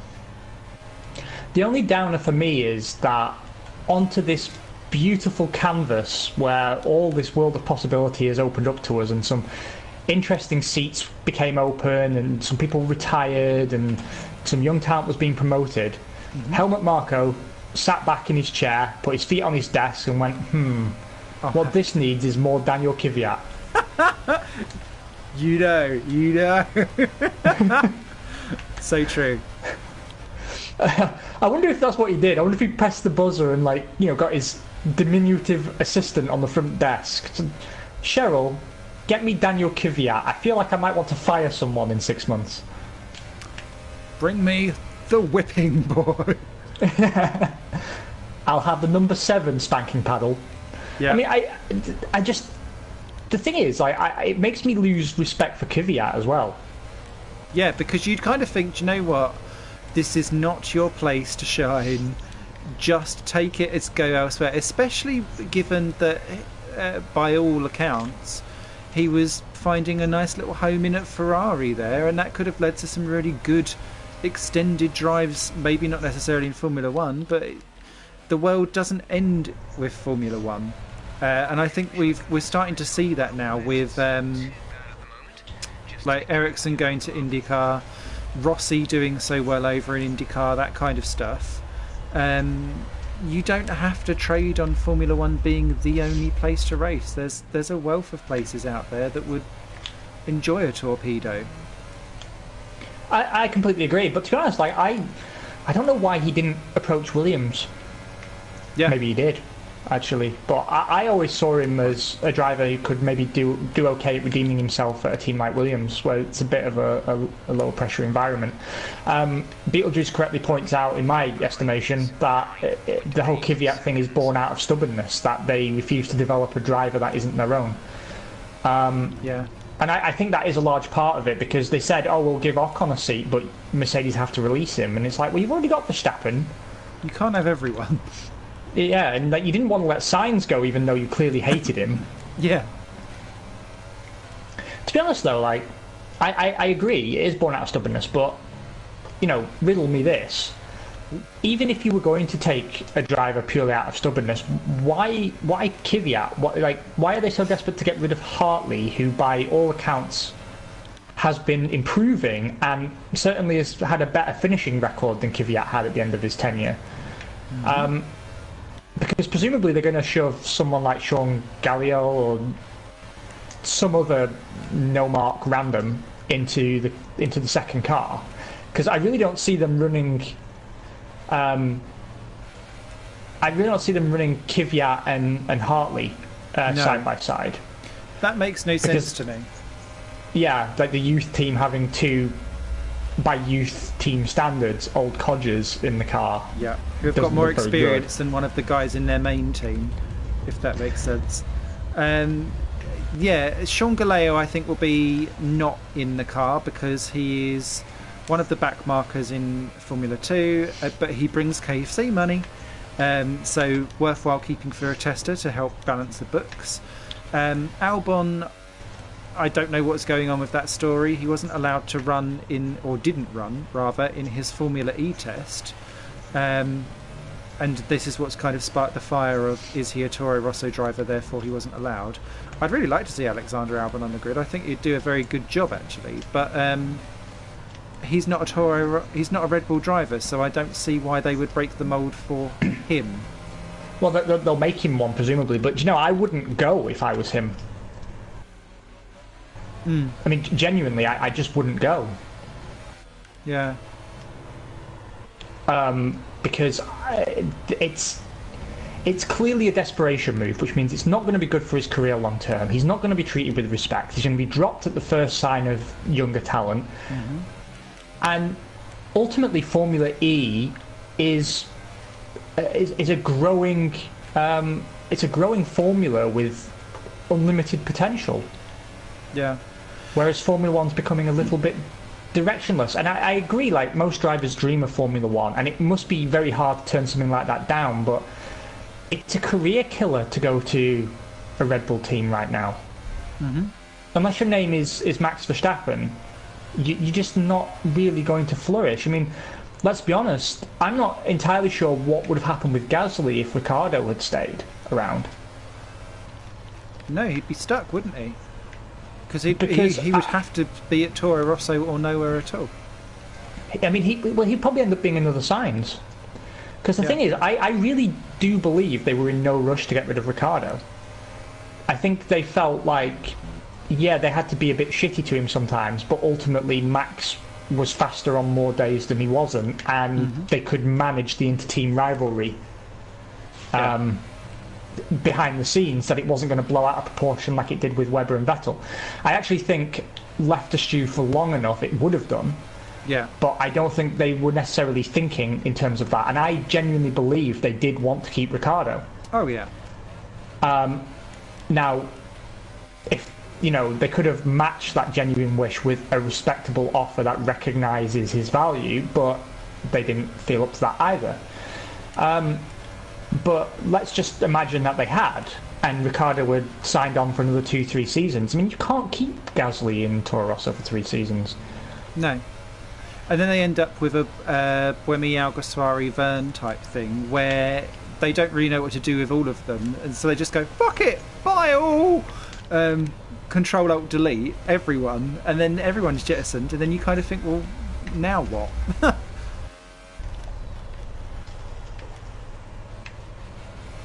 So yeah, bizarre. But such is the Toro Rosso way, and I guess again that then also makes me think, oh god, I wish we had an 11th team on the grid so that a fifth of the teams, a fifth of the drivers on the grid aren't now being determined by helmet. Yeah. Well, I mean, the thing is, like, I've always had kind of mixed feelings about Toro Rosso. all down the line. But there have been seasons where I've seen the genuine value of it, and where I think they've contributed to the sport and to the excitement of a season. But I mean, they've been sacrificial lambs this year with the whole Honda thing. Like, they've taken more engine penalties than they actually needed to, because Red Bull are desperate to get a Honda engine that is spec'd out at a level that can compete with the other engine suppliers. So they're taking engine penalties to try new innovations, when actually the units they were running would have lasted just fine. And then they're filling the seats with people who are placeholders, rather than the young, fresh talent that is supposed to be there. I would agree as well, Beetlejuice, that Red Bull, assuming they could manage inter-team rivalry, would be nothing short of arrogance given their previous track record of failing to do so. But I do genuinely think that's what they felt. The gap behind us is 8.7 seconds. They're on fresh mediums. Right, well, these tyres last. 10 laps to go. I'm managing the temperatures okay, but I'm having to drive a little bit like a grandma. This is exactly what's happening to me, but because everyone else is doing it, that's okay. And because the tyres are actually not kind of running at their peak, what I'm finding is that actually the tyre wear is slightly slower. I'm going to attempt to stay on a one-stop, I think. What position are you? I'm in the lead. Oh, you cheeky little rascal. I'm in the points, which I honestly didn't expect. Oh, wow. As long as Sainz doesn't get by me, that will remain true. I was ahead of Vettel. He got past me on the last lap, but I think I might be able to pip him later in the race if I keep my tyres cool. I'm within Durr's range of him, so that should keep the gap manageable. Plus, I finally caught Alonso. Nice. That's why I don't want to pit, was my Durr's broke on the opening lap, and so where my setup is heavily for corners and I'm really slow on the straight line, I know I won't be able to pass people. Yeah, you're right, mate. Yeah, I am eating my own words a little bit here when I said it's impossible. But this is, I think, my first ever, if I get points here, this will be my first ever successful recovery drive from a first lap incident. Because it's never happened in any of the other Failcast episodes where I've lost so much pace on the first lap. I mean, I'm actually astonished it's happened at all, because I was 34 seconds down on Lance Stroll by the time I came out of the pits. And that is near as makes no difference, 2 pit stops in hand. So it didn't feel to me like that was a gap I was ever going to close, but everyone's been so cautious on their tyres that I overheated my tyres quite a lot in my middle stint, but it did enable me to... I was gaining quite a lot of time on them because they just weren't able to push, and I was pushing even though technically I shouldn't have been. But these mediums are actually holding up really well, and I'm finding it a lot easier to keep them in a good operating window. Same. I'm glad we didn't turn off the tyre simulation, because the temptation was there, but I feel quite vindicated and rewarded now for that. Yeah.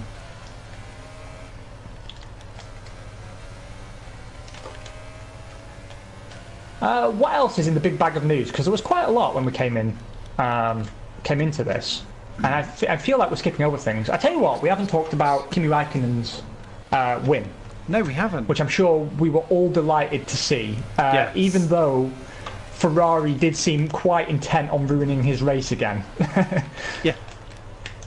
Because did you hear, like, early in his stint, they said to him, like, could you back up the cars behind? And he said, well, I'll try, but let's not do anything stupid. And I thought, yeah, good man, Kimi. Don't let them take this from you. And I thought it was a fantastic drive as well. Because in the middle of the Grand Prix, it looked like Lewis was going to, like, weasel his way around him, but... No, it was great defensive driving, wasn't it? And good respect between the two. So, no, I was really, really pleased at that. And I'm glad he got another win. Yeah. Because it felt like it's been coming a while now. Like, there's been 2 or 3 rounds in the last 2 seasons that he looked like he was a genuine contender for the win, and it just never came together for him. And I don't know of anyone else who's had that long in a top seat without a victory.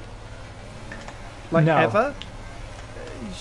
Like, Shona Lacey, maybe? Oh, Gasly, what the fuck did you do that for? What's he done now?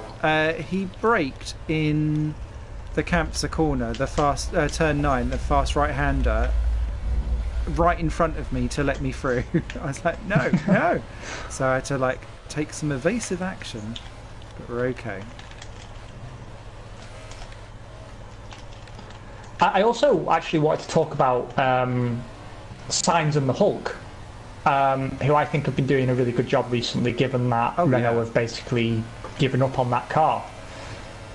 And they've not been giving themselves a new spec power units, which is probably why their finishing record has been a bit better as well. Yeah. Yeah, that new spec seems to be a wee bit unreliable. But yeah, I don't know. They don't seem to know why they've had such a good come on form over the last few races. But what's been really good as well is that a lot of people kind of going, Sainz has underperformed. But actually, he's been matching toe-to-toe with Hulk lately, hasn't he? He has, and it's just good to see both of them doing all right, you know, because Yeah. I do rate both of them, and I've got a lot of affection for the Renault team, and I want to see them doing well. And you know that double points finish will not hurt them at all. Just as the double points finish for Sauber put them ahead of Toro Rosso in the constructors. Whoop whoop. Yes, indeed. Which was a shock. But yeah, that's for the Renault team. That's kind of now put them pretty much unassailable for fourth in the championship, which is great because I don't know if I'd have necessarily thought that they would be there in Australia at all. No, me neither. Just goes to show, though, doesn't it? You can't really judge. Beetlejuice doesn't know why they've kept Hulkenberg over Sainz.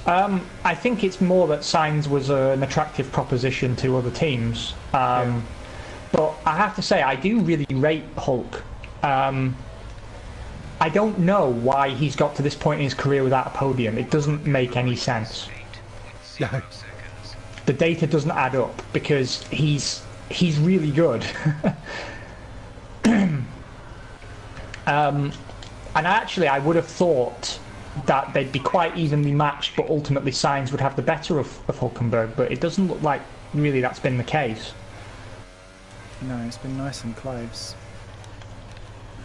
And I'm actually sad that partnership's been broken up because it looked like a really strong partnership, and you know, like Hulkenberg and Perez at Force India was a stellar partnership as well. Mm-hmm. I think really Hulk's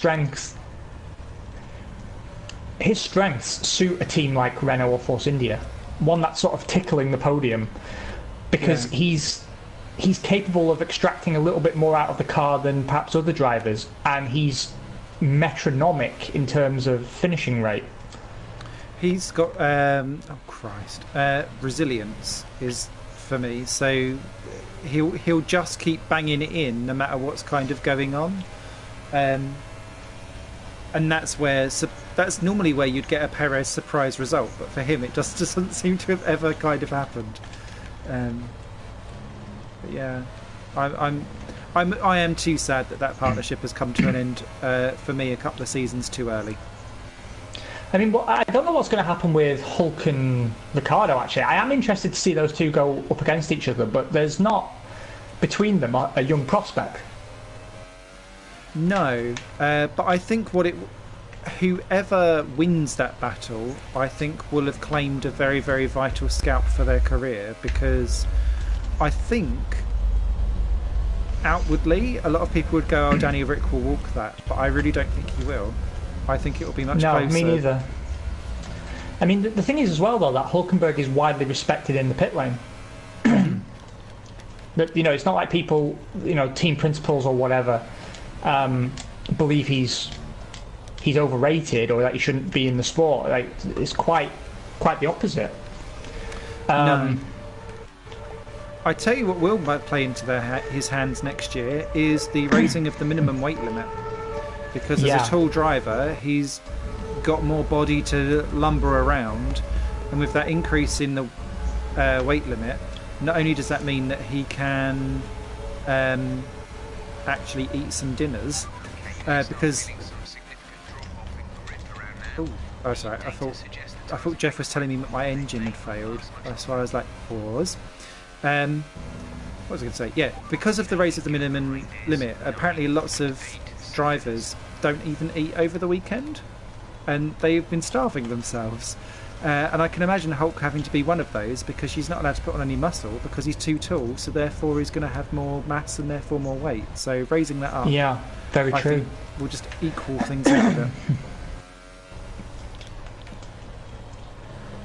Beetlejuice says, no way Danny would have signed with that team without assurances of number one driver treatment. I suspect you may be right. I'm pretty sure Renault would have offered him something in excess of money, because we know that McLaren tabled a big money offer to him that he turned down. So I suspect you're probably right. But I don't know if I agree with you that it'll be the nail in Hulk's coffin, because I actually think Hulkenberg's done a really good job for Renault. I don't think they'll see a need to replace him in the short term. No. And they've also said that in their mind the door's open to signs in future. Because I get the impression with Sainz is that actually he had contacted McLaren a long time ago, and that's actually been brewing for years, probably before the Renault stuff came along, and that there was already kind of like a few things in motion, and Sainz is kind of committed to go there to be mini Nando, and that's kind of why that's ended up coming about. And it's not really I didn't enjoy Renault, it's just I'd committed to this. Yeah, it does seem to be that way, doesn't it? He did seem quite happy at Renault, particularly when the move first took shape. Yeah, I mean, by all means, you are more than welcome to disagree, Beetlejuice. I think it's always good to have these conversations, and there's far too much consensus in this podcast for me. Simon and I have been agreeing with each other far too often, so it's good to have some dissenting voices. Yeah. But yeah, I mean, that's kind of what I was getting at. You say it's an extreme comparison, but a Barrichello-Irvine kind of situation is what it could very well turn into. But, you know, just as Ferrari didn't see any need to get rid of Irvine or Barrichello in any particular hurry, even though neither of them was particularly young, I see the same potentially arising at Renault. Like, even if Hulk comes out as a fairly clear number one, Ricciardo comes out as a fairly clear number one, as long as Hulk is consistently in the points and within sort of a reasonable distance of Danny, I think, particularly the next season or two where they're still building up, I think they'd rather take the safe points than the sexy younger driver. Agreed.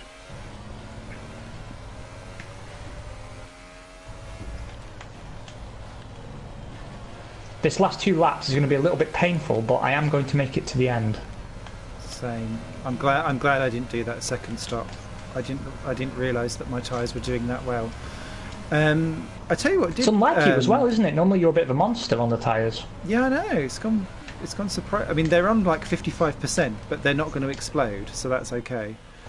I tell you what also popped out in the Mexican Grand Prix that Verstappen won is that he's now got the most wins without a F1 pole position, but he's taken that away from the swerve in Irvine. And I didn't realise that he'd never had a pole position. No, he didn't, did he? No. I genuinely thought he did in 1999, but no, he just won a couple. So I found that really, really interesting that he was the equal joint holder of that with, I can't remember the other person, but it was interesting. I was a little bit sad that Irvine didn't win a title, to be honest.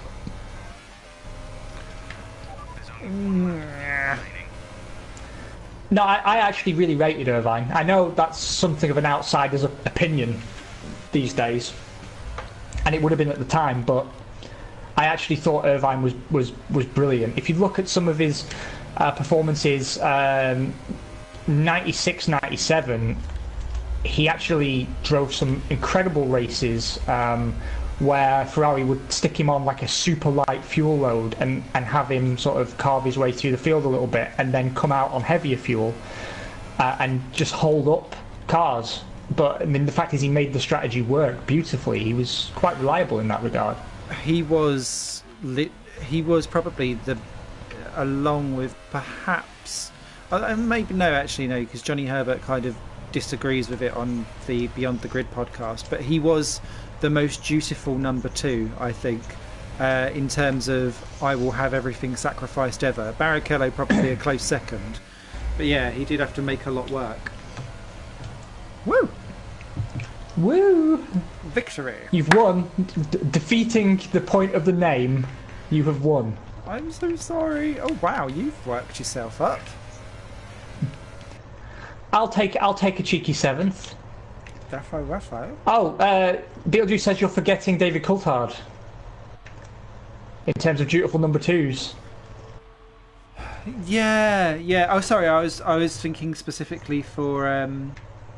Oh wow! During this entire thing, Louis Delatraz has just liked my Instagram response to his announcement.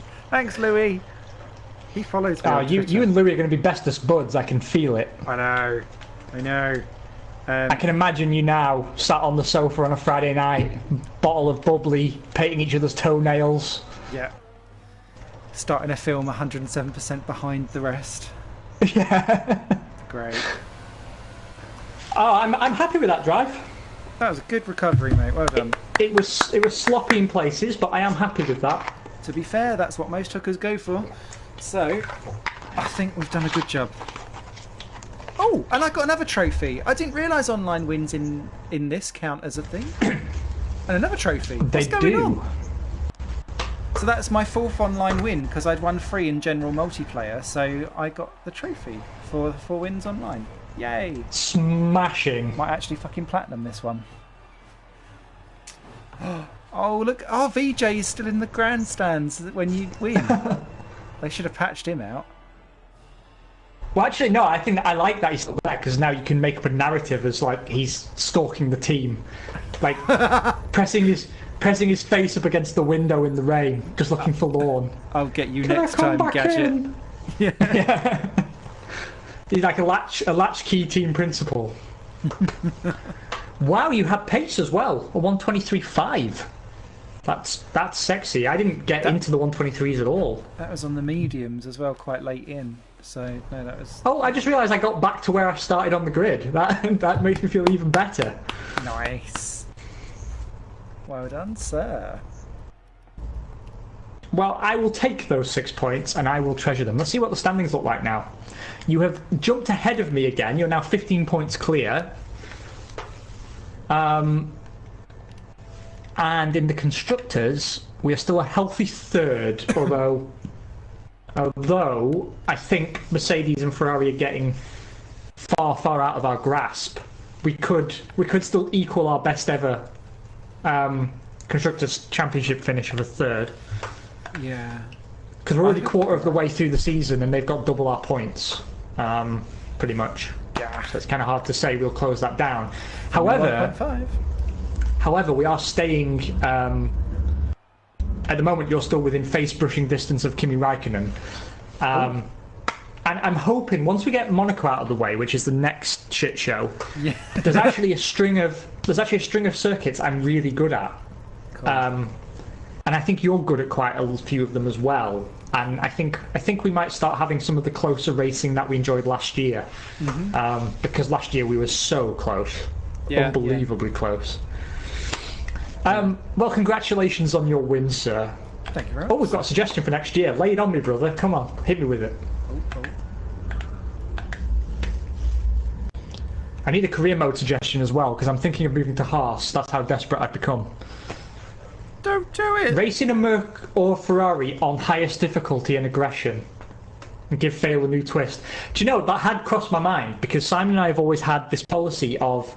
Originally, we only drove for backmarkers. Mm-hmm. But after the first few seasons, we realised that we were we were driving on an appropriate difficulty level, but in cars that were so bad that quite often we couldn't really race the cars around us. And then we found like a sort of lower midfield car would work quite nicely, but we always said that we would never drive for the top 3 teams. But I think we're reaching a level now where we're winning a little bit too often.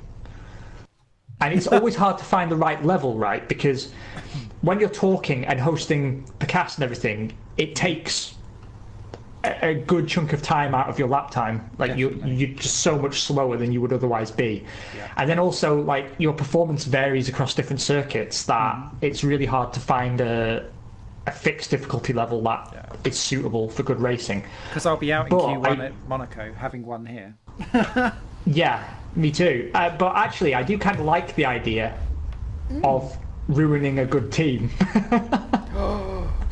Hamilton won't get next year's title. Yeah, I mean, I tell you what, yeah, I think we will give that some serious consideration. Because I'm actually curious how we would do on like the real upper difficulties offset by having a competitive car. That might actually make things super spicy.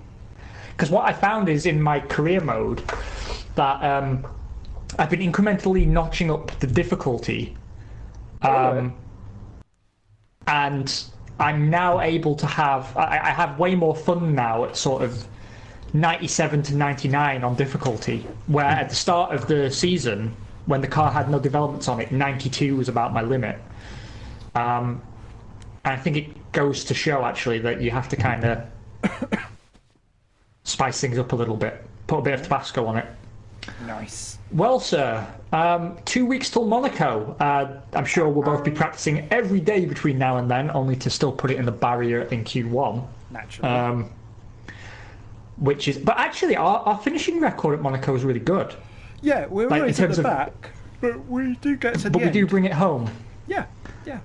And actually, I thought last year, our Monaco was the best stream that we did in terms of the podcast content.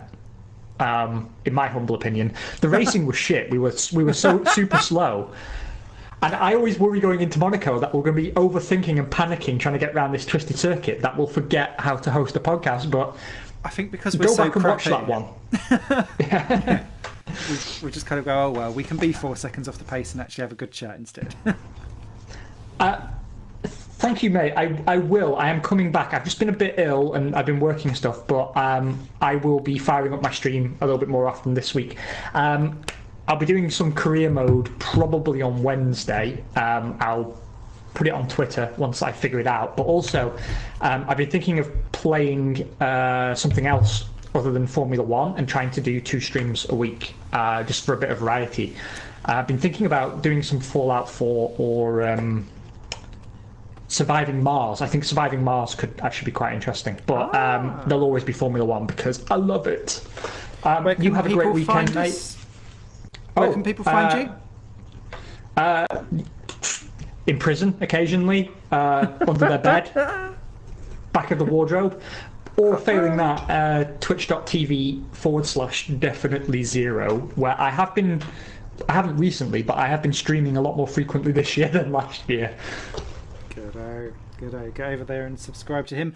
I may be coming over to Twitch because the more and more I get angry with YouTube, the more and more I feel like Twitch may be appealing. So I might switcheroo over there in the future. But yeah, thank you everyone for watching, and I shall catch you all in 2 weeks' time. Remember to subscribe and like us and everything and stuff. Yeah. Bye. Love you. Bye. Aww.